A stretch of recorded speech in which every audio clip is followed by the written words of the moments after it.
What's going on, everybody? My name is Alex Freeberg, and today we're going to be talking about the difference between a data scientist and a data analyst. Now, as many of you know, if you watch my channel, I am a data analyst, but what you may not know is that I actually work on a data science team, and so I work alongside a lot of data scientists, and so I know a lot of the work that they do, and so I feel like I have a pretty good understanding of each position and the differences between these jobs. And so we're going to be going through four main areas today, which are responsibilities, qualifications, skills, and then at the very end, salary. And after all of that, I'm going to talk about what position might be right for you. So let's start off with responsibilities. What kind of things are you going to be working on in your actual job? Let's start off with data scientist. As a data scientist, you're going to be using your data to discover opportunities. And what that means is you're going to be using your current data to find trends and patterns that are going to affect the future business that you are working in. You'll also be developing analytical methods and machine learning models. And most people, when they think data scientists, think that is the core work that they're going to be doing. And that's actually not true. That's actually probably maybe 5 to 10% of their job. And most of the time they have these models set up that they used over and over and over again. So they already know what kind of models they're going to be using. They are just working with the data to put it into those models. And then at the end, they're tweaking their hyperparameters to really narrow down their accuracy and get better results. But genuinely, they aren't doing a ton of work in these machine learning models. They're not developing new models. They're just trying to fit their data into these models to get the best results they can out of them.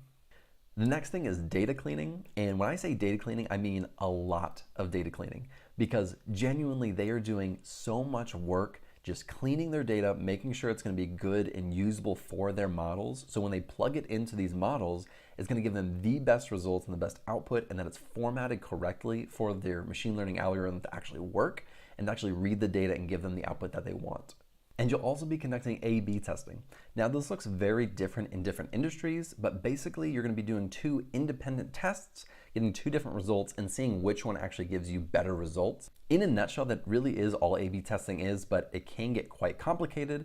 And so I'm not going to go too much into that, but let's look at the data analyst now.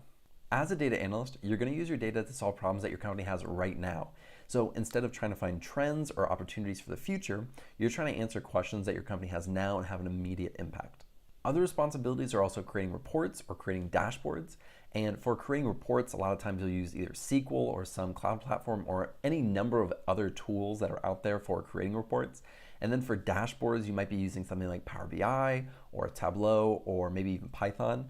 It just depends on what your company is using. I've seen a very wide variety, but creating reports and dashboards can be a large part of what a data analyst actually does.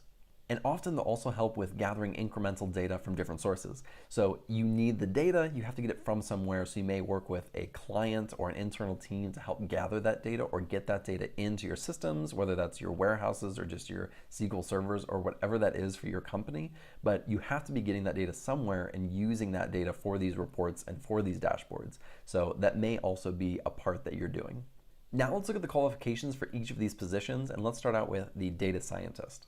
As a data scientist, you're often going to need a master's degree or above. That can be in anything from computer science, econ, mathematics, physics. It really depends on what industry you're going into and what they value, but oftentimes those more STEM backgrounds are really good for a data scientist. Now, it's not to say that you have to have a master's degree, but oftentimes that is the prerequisite for most positions. But there are some positions where they're really just looking at experience and your skills to see if you're a good fit, and they might take you if you only have a bachelor's degree. But again, this is the prerequisite for a lot of positions that you'll find on LinkedIn or Glassdoor or other job posting websites. You need a master's degree just to meet the base requirements. And for a data analyst, you're going to need a bachelor's or above for most positions, and that's going to be in a lot of the same degree fields that a data scientist had, which are computer science, mathematics, economics. But you don't have to have a bachelor's degree or have a bachelor's degree in those fields. You can have no degree and have really good skills and work your way up. And you can also have a degree that's completely unrelated, but you've made the switch. And it is absolutely possible to do that. I will say that for qualifications, the bar is much lower for a data analyst than it is a data scientist. And you may have a lot better chance of getting your foot in the door as a data analyst than you would if you're trying to actually get a data scientist position right off the bat. If you are liking this video, be sure to like and subscribe below. And now let's look at the skills section. So for a data scientist, some of the skills that you might need are SQL, R, and Python. And in Python, there's a few libraries that really stand out, which are Pandas, NumPy, scikit-learn, and TensorFlow. Then you have things like Tableau, Power BI, data visualization tools. You may also be working with NLP, which is natural language processing, which could be structured or unstructured data. You may be using Apache Spark, Jupyter Notebooks, PyCharm, some type of IDE, and then you may also be using some statistical tool, which is SAS or SPSS or any number of other tools that are out there. So for a data analyst, you may need SQL, R, and Python, and then some libraries for that are going to be Pandas, NumPy, and Matplotlib. You'll also need a data visualization tool like Tableau or Power BI. You'll need to be doing data modeling. You'll also need a statistical tool like SAS or SPSS or many others. You'll be working in Excel a lot. And then you'll also probably work in some type of cloud platform like AWS or Azure. Now, before we get into salary, we are looking at salary ranges. These aren't going to be specific answers for either your location or your industry. So if you do want specific answers for either of those things, I recommend doing your own research on those.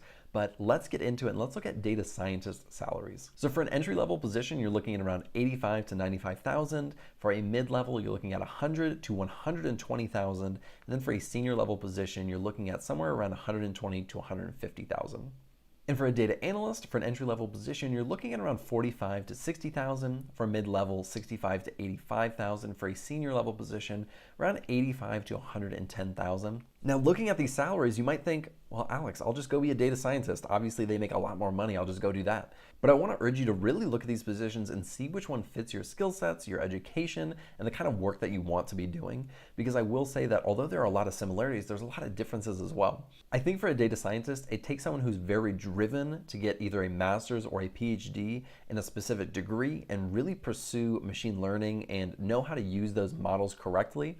Although a lot of your time is going to be data cleaning, you have to know how to use the models and which models fit best for your data. But if you have those qualifications and you have those skills, or you are actively looking to pursue those skills, that might be the perfect career for you. And it might be a very lucrative career for you, especially if you get into the right industry. Now, for a data analyst, I think that a lot of people are going to fit into this category instead of a data scientist category. And I think this is for a few reasons. One, I think it's a little bit easier to learn the skills that you need in order to become a data analyst. And two, since the qualifications are a bachelor's or above, a lot more people are going to be included or have the opportunity to become a data analyst.